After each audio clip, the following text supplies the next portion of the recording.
வணக்கம். நாம எல்லாரும் ஆவலா எதிர்பார்த்துட்டு இருந்த 2024க்கான இடைக்கால பட்ஜெட் இன்னைக்கு நிதியமைச்சர் தாக்கல் செஞ்சாங்க. இந்த இன்டர்ம் பட்ஜெட்ல நிறைய அனௌன்ஸ்மெண்ட்ஸ் கொடுத்திருக்காங்க. ரீட்டைல் இன்வெஸ்டர்ஸான நமக்கு இந்த அனௌன்ஸ்மெண்ட்ஸால ஸ்டாக் மார்க்கெட் எப்படி இம்பாக்ட் ஆக போகுது அப்படிங்கறத தெரிஞ்சுக்கிறது மிகவும் முக்கியம். இந்த இடைக்கால பட்ஜெட்ல கொடுத்திருக்க அனௌன்ஸ்மெண்ட்ஸால எந்தெந்த செக்டர்ஸ் வளர்ச்சி அடையறதுக்கான வாய்ப்புகள் இருக்கு, இந்த செக்டர்ஸ்ல இருக்க முக்கியமான பங்குகள் என்னென்ன அப்படிங்கறத இந்த வீடியோல நம்ம குயிக்கா பார்க்கலாம். இந்த இன்டர்ம் பட்ஜெட்ல கீ அனௌன்ஸ்மெண்ட்ஸ் வந்திருக்க one of the major areas infrastructure and rural development. இதுல வந்திருக்க முதல்ல அனௌன்ஸ்மெண்ட் அப்படின்னு பார்த்தோம்னா கேபிட்டல் எக்ஸ்பெண்டிச்சரை வந்து 11.1% இன்க்ரீஸ் பண்ணியிருக்காங்க. நம்ம நாட்டோட அசெட்ஸை கட்டுறதுக்கான ஆர் பில்ட் பண்ணுறதுக்கான அமௌண்ட் தான் வந்து கேபிட்டல் எக்ஸ்பெண்டிச்சர் அப்படின்னு சொல்கிறோம். ஸோ இந்த கேபிட்டல் எக்ஸ்பெண்டிச்சர் அமௌண்ட் வந்து லாஸ்ட் இயர் 10 lakh crores இருந்தது. இதை 11.1% இன்க்ரீஸ் பண்ணி இப்போ 11.11 lakh crores ரேஸ் பண்ணியிருக்காங்க. அடுத்த announcement airports, metros and medical college நிறைய புதுசாக கட்ட போகிறாங்க. அண்ட் இருக்க மெடிக்கல் காலேஜஸையும் ஏர்போர்ட்ஸையும் எக்ஸ்பேண்ட் பண்ணுற பிளானில் இருக்காங்க. அடுத்தது மிடில் கிளாஸ்க்கு ஒரு நியூ ஹவுசிங் ஸ்கீம் லான்ச் பண்ண போறேன்னு சொல்லியிருக்காங்க. அடுத்ததா ரூரல் ஏரியாஸ்ல அடுத்த 5 வருஷத்துல 2 கோடி வீடுகள் கட்டுறதா சொல்லியிருக்காங்க. ஸோ இந்த அனௌன்ஸ்மெண்ட்ஸால பெனிஃபிட் ஆகக்கூடிய ஒரு செக்டர் அப்படின்னு பார்த்தோம்னா ரியல் எஸ்டேட் செக்டர். இந்த செக்டருக்கான மேஜர் பிளேயர்ஸ் என்னோட ஒப்பீனியன் அண்ட் அனாலிசிஸ்ல LNT, NBCC, NCC, GMR infra and Adani enterprises. இந்த ஸ்டாக்ஸ் எல்லாம் இந்த பட்ஜெட் அனௌன்ஸ்மெண்ட்ஸால இம்பேக்ட் ஆகும் அண்ட் வளர்ச்சி அடையும் அப்படிங்கிறது என்னோட அனாலிசிஸ். இது அகெயின் என்னோட பர்சனல் அனாலிசிஸ் மட்டும்தான். இந்த ஸ்டாக்ஸை வாங்குறதுக்கான எந்த ரெக்கமெண்டேஷனாகவும் நீங்கள் எடுத்துக்க வேண்டாம். ஸ்டாக்ஸ் வாங்குறதுக்கு முன்னாடி நீங்கள் உங்களோட அனாலிசிஸ் பண்ணிவிட்டு உங்கள் ஃபினான்ஷியல் அட்வைஸரை கன்சல்ட் பண்ணி அப்புறமா இன்வெஸ்ட் பண்ணுங்கள். கீ அனௌன்ஸ்மெண்ட்ஸ் வந்திருக்க அடுத்த ஏரியா ரெனியூவபிள் எனர்ஜி. ஸோ இதில் பார்த்தோன்னா சோலார் எனர்ஜியில் ஃபோக்கஸ் பண்ணி ரூஃப்டாப் சோலரைசேஷன் சொல்லியிருக்காங்க. 1 கோடி வீடுகளுக்கு வந்து 300 units of free electricity through rooftop solarisation அப்படின்னு சொல்லியிருக்காங்க. ஸோ சோலார் எனர்ஜியில் ஃபோக்கஸ் இருக்கு.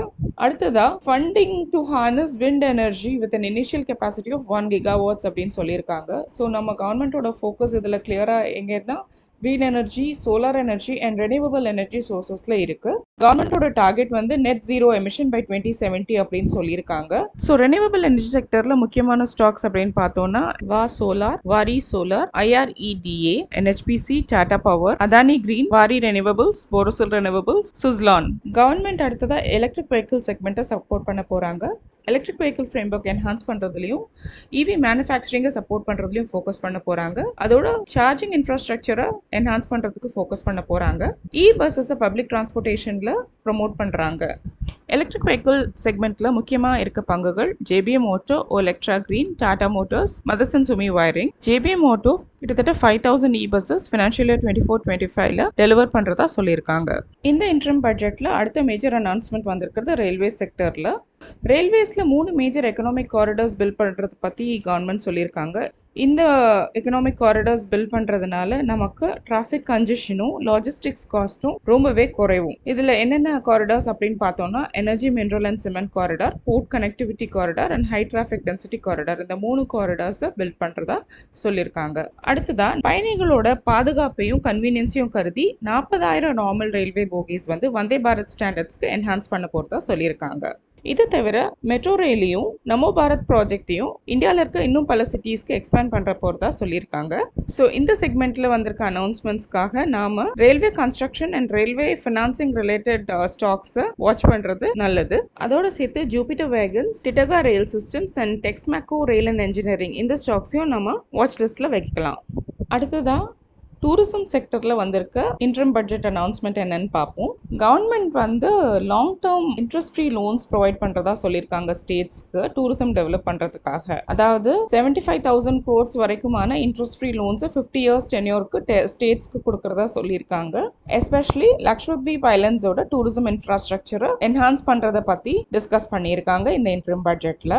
So hotels and online booking related எல்லா ஸ்டாக்ஸையும் நம்ம வந்து வாட்ச் லிஸ்ட்டில் வச்சிருக்கிறது ரொம்பவே நல்லது. ஸோ டூரிசம் செக்டரில் நான் ஈஸ்மை ட்ரிப், தாமஸ் குக், பிரவேக் லிமிடெட் இந்த ஸ்டாக்ஸை அனலைஸ் பண்ணி வாட்ச் லிஸ்ட்டில் வச்சிருக்கேன். இன்டர்ம் பட்ஜெட் 2024ல் பயனடையக்கூடிய மேஜர் செக்டர்ஸ் என்னென்ன அப்படிங்கிறத இந்த வீடியோவில் நம்ம குவிக்காக பார்த்துருக்கோம். இங்கே நான் மென்ஷன் பண்ணியிருக்க ஸ்டாக்ஸ் எல்லாமே என்னோட பர்சனல் அனாலிசிஸ் பேஸ் பண்ணது. இதை எந்த ஸ்டாக்கை வாங்குறதுக்கான ரெக்கமெண்டேஷனாக நீங்கள் கன்சிடர் பண்ண வேண்டாம். உங்களோட இண்டிவிஜுவல் அனாலிசிஸ் பண்ணுங்க. உங்க ஃபினான்ஷியல் அட்வைசரோட டிஸ்கஸ் பண்ணிட்டு எந்த ஸ்டாக்கை வாங்கலாம் அப்படிங்கறத டிசைட் பண்ணுங்க. இந்த வீடியோவில் நான் கொடுத்துருக்க இன்ஃபர்மேஷன் உங்களோட அனாலிசிஸை ட்ரிகர் பண்ணுறதுக்கு யூஸ்ஃபுல்லாக இருக்கும் அப்படின்னு நம்புகிறேன். நான் இங்கே மென்ஷன் பண்ணியிருக்க ஸ்டாக்ஸ் தவிர உங்கள் அனாலிசிஸ் படி இங்கே டிஸ்கஸ் பண்ணியிருக்க செக்டர்ஸில் என்ன ஸ்டாக்ஸ்லாம் கன்சிடர் பண்ணலாம் அப்படிங்கிறத கமெண்ட் செக்ஷனில் கொடுங்க. இந்த வீடியோ உங்களுக்கு பிடிச்சிருந்தா இதை லைக் பண்ணுங்கள், ஃப்ரெண்ட்ஸ் அண்ட் ஃபேமிலியோட ஷேர் பண்ணுங்கள், நம்ம சேனலுக்கு சப்ஸ்கிரைப் பண்ணுங்கள். தேங்க்ஸ் ஃபார் வாட்சிங்.